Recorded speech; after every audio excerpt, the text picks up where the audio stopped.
Bonjour et bonsoir chers internautes, je suis Soleil Pouloulou, acteur des médias.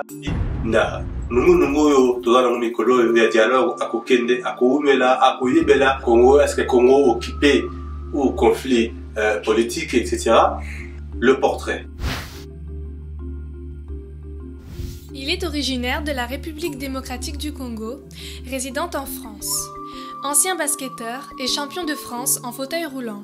En Afrique, na ndenge na yebiso ke salisaka pe batu nyonso na ba programme biso to ko sala programme moko même ezana ngwetali mututé mais to yebi ke programme biso to tient en place pour batu o catégorie ya batu bazana passe ba ko bénéficier na vous allez originaire ya Congo ko ça na Congo biso to zana mwa ngomba moko boye na bandeko to sanganaka pona to meka ko kanisa ndenge nini to ko boya ko pesa ba expérience ya moko na kati ya mboka na biso zali kombo ya makanisi na biso ya bizaleli na biso ya ndenge tozolinga tosalela concorde yango tokomona ke soki na mboka na nga babengi yango clan awa bango babengi yango quartier ngai eloko naza na koyebisa yo ndeko po comprendre ke la tradition na biso africaine composition nango ya makambo nango ndenge baza ko diriger mboka na lelo na oyo tobengi modernité ndenge bazo diriger mboka ezali continuité.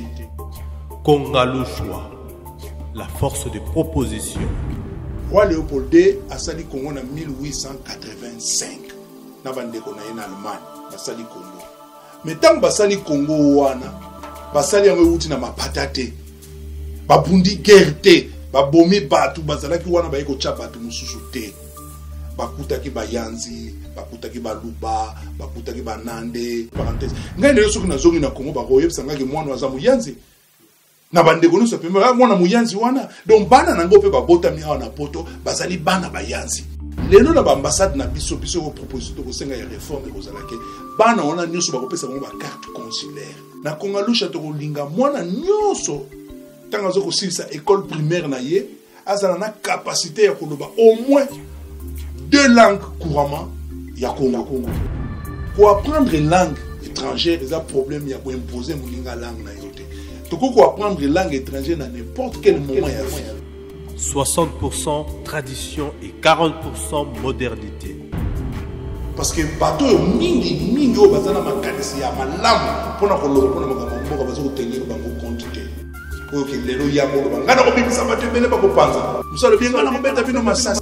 Ngai naza ko benga ngo ngana naza ko benga ngo dialogue de force. Ngana ko benga ngo dialogue inclusivité de force.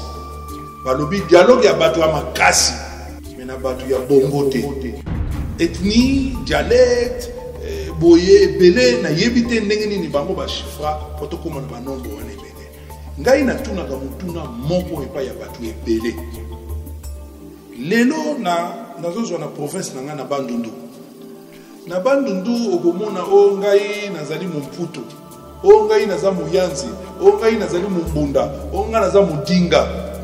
Mais ce que je batu wana mine na zuka ka wana na ko tanga ebele o vandisi bango yepsi bango ba solola o mona mudinga zolo bana kidinga muyanza zolo bana kinyanzi mumbunda zolo bana kimbunda baza kwa à suivre sur Bobiso Media.